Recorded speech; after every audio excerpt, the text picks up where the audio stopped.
didn't blow up. So welcome to my first ride post-hearing. And I'm not gonna say that I was informed, because I wasn't informed. Everything that we know about the ZX6R recall has been through social media. No one that I know of yet has received a, what do you call it, a letter in the mail from Kawasaki or from the dealership stating, hey, this is the deal with your ZX6R and here's the models that are affected. We've obviously all seen the letter that dealers got in the mail. And yeah, it sucks because, you know, I've seen the letter, I've read it, and basically just stops the sale of all 2024 and 2025 ZX6Rs. This one included KRT editions, 40th anniversary editions, ABS, non-ABS editions. At the same time, I have yet to been contacted by Kawasaki. I haven't been contacted by my dealership. As a matter of fact, when I called my dealership, they had the letter, but besides that letter, they didn't know much. They had not received any other word from Kawasaki. They had not received, hey, inform your customers who have bought this model that this is the next step forward. I don't think anybody knows the next step forward, to be honest. And it sucks. It sucks because obviously this bike is new. I'm still making payments on it. And I have no idea what is going on. I don't know a path forward. I don't know anything.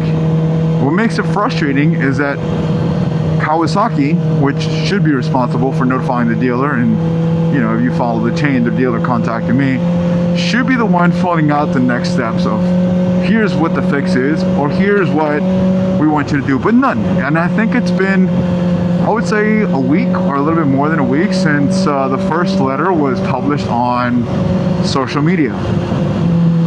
So what are we to do?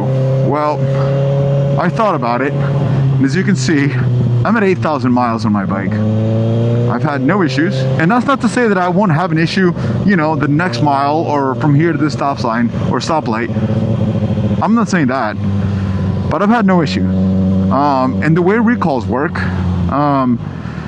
is obvious. They're all going to be taken seriously, but at this point there has not been official recall. I have not been told by anybody besides social media that there is a recall. There's a stop sale at my dealer, I know that much, but that's it.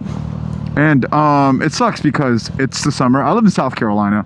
We're fortunate enough to have a lengthy summer or a lengthy warm period, and even in the wintertime it does get warm enough to ride. So I'm not going to say that I go, you know, without riding, but there are people out there who live north who the summer is their riding season, and now they can't ride. And imagine having to make payments and insurance payments on a vehicle that you cannot ride.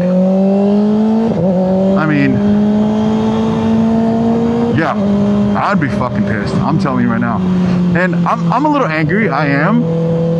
I love Kawasaki. I mean, just because they had a recall and there was a manufacturing issue, look back and I can guarantee you all, if not most of all, manufacturers, whether it's vehicles or motorcycles, have manufacturing issues. Issues come up. We're human, you know, things come up, and the thing to do is to stand by it, be responsible, and take it back, you know, take back the vehicles, take back the motorcycles, and fix them.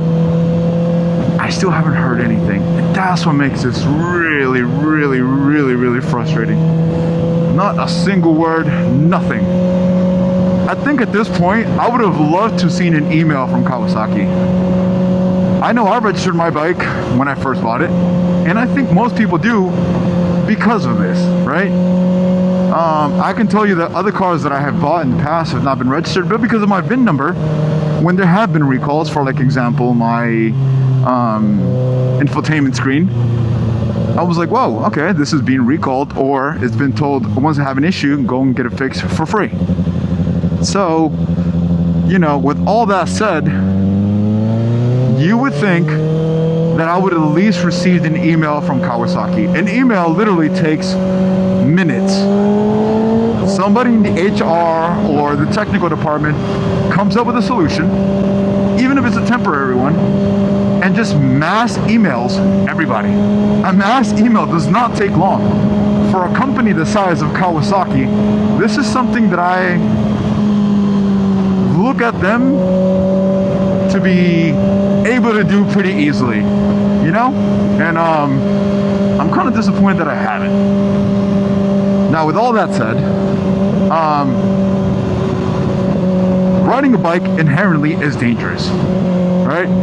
We're a smaller thing on the road. We're not as big and pronounced as a vehicle is. Even the smallest vehicle, like let's say a Fiat or a Mini. You can see those coming. You can't see me coming a lot of times. You can hear me. I hope you can hear me. But a lot of times people don't see me, especially if I'm moving pretty fast compared to the flow of traffic, if that makes sense.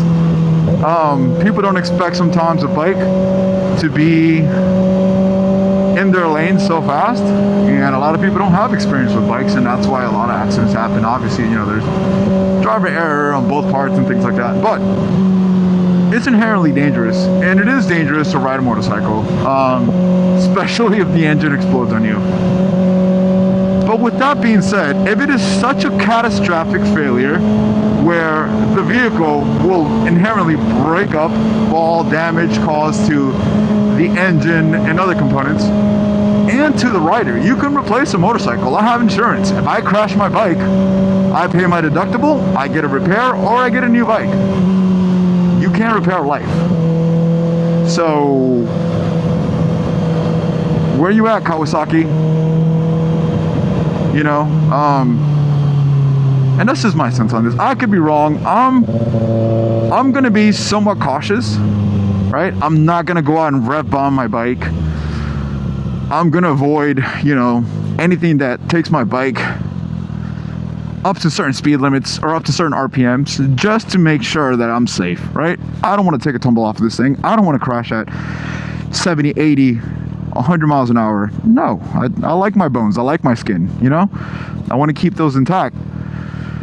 But at the same time, I bought a bike because I enjoy riding. It's the summertime. We enjoy going out, having that feeling of freedom, you know? Everybody's seen the memes about how to train your dragon and what it feels like to ride a motorcycle. It sounds stupid, but it does. A lot of times it does, you know, just moving through traffic, having the open road in front of you, being able to accelerate and decelerate so fast. It's thrilling. It's fun. That's what makes riding a bike fun, among some other things. So I'm just a little disappointed with Kawasaki. A little growl there.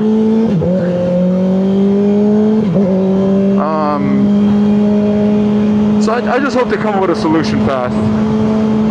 I missed Bike Mate Tuesday.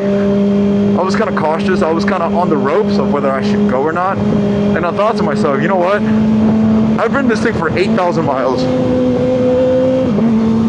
And it has not given me any issues whatsoever. Nowhere close. So I thought about it and I was like, you know what? I'm gonna ride cautiously, like you always should, but I'm gonna enjoy my bike until I get an official letter from my dealership, an official letter from Kawasaki telling me, hey, your bike is dangerous, do not get on the road. I'm gonna continue riding. I am. I mean, who knows if they're just calling all the models of ZX6R until they figure out exactly which VIN numbers, which production date, which components were affected, right? So to be on the safe side, I mean, I would do like any other company does and just recall all the bikes and then just figure it out. But at the same time, just recalling and just leaving everybody sitting and wondering is not the way to go. I gotta be careful up here. There's always loose gravel, patches of sand because of the construction site. So, oh, and also I'm breaking in my new Torque 3 boots. I ordered them. Obviously, there's a Torque 4 out. I don't need to have the latest model, but I got these from a company in Spain, Motorcard, all right? And I know a lot of people have seen them and seen their prices, and they're just like, it's too good to be true. Listen to what I'm telling you. It is a big franchise business. They just happen to be based in Spain, but they are legit, okay? Because of the whole tariff situation, you might have to pay some tariffs. I didn't have to pay any tariffs.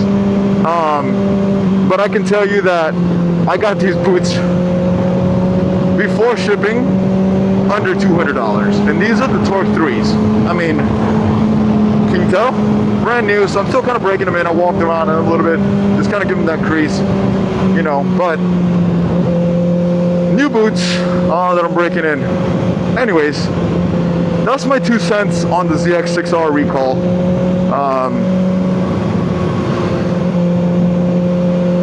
You do as you please. Again, there has I have not had an official letter, any type of communication from Kawasaki or from my dealership letting me know that I should not ride this bike.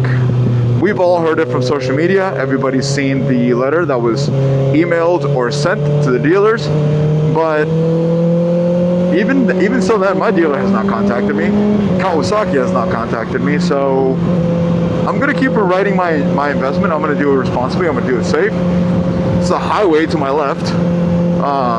At this time of the day, it is nice to get out. There's very little traffic. You know, good riding, weather, just best time to get on, right? Especially when it's still daylight. But I'm gonna avoid it unless I have to. I mean, my bike is not my means of transportation. It's my toy. I love it.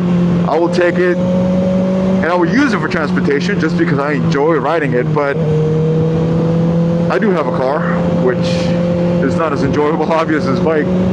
But it sucks. It sucks that we haven't received anything from Kawasaki. So that's my 2 cents. Please take it with a grain of salt. I am not a professional. I am not a very experienced rider. So I am not here to sit there and tell you, you know, you should follow my advice and this and that. You shouldn't. You should do what you feel is right. And that's what I'm doing. So anyways, I'm gonna enjoy the bike out for a little bit. Just take it out. And just see, yeah, just go back home. Anyways, I'll catch you guys later. Do me a favor, please like this video, share it, subscribe. I'm trying to build this channel. If there's something you guys want to see, let me know. You know, I'm more than down, more than game to go ahead and make content, especially that people want to see.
Thanks, bro.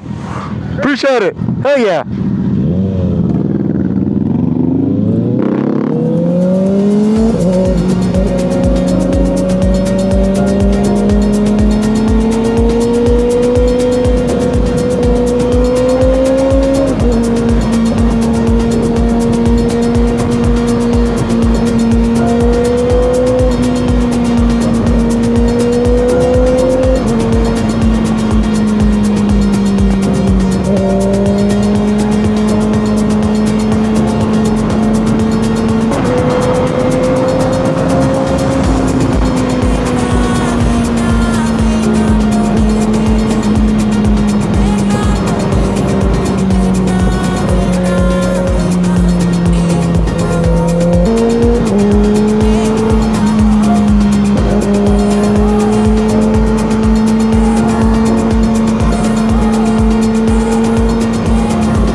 Alright, so there she is. Right, first ride. Had no issues, obviously. It wasn't like this thing was good and as soon as somebody heard something in the social media that all of a sudden the engine was going to explode. That's not the case. It's still running just fine. 8,000 miles on it. Obviously you have the pre-ignition motor and the oil and the ABS, just to let you know. But no issues whatsoever. She's still running fine. She's still beautiful as ever. Do what you think is best for you, right? This is a lifestyle. This is something that we do not just because it's fun, but it's just, I don't know, a lot of things, stress, get out. Sometimes for some people it's just the only means of transportation they have. But goes to show you that I had no issues whatsoever with my bike. And again, I'm waiting for an email. I'm waiting for a letter in the mail, which I have not received either, however the hell you want to say it. So in the meantime, I'll be careful, but I'm going to keep riding my bike. So Kawasaki, let's go. If there's an issue with the bikes, let all the owners know. Stop fucking wasting time having people go crazy on social media. It's been a week. At this point, there should have been an official word from the manufacturer. I love Kawasaki. We'll always continue to love Kawasaki, support Kawasaki. But let's go. Let's get that letter or that email out.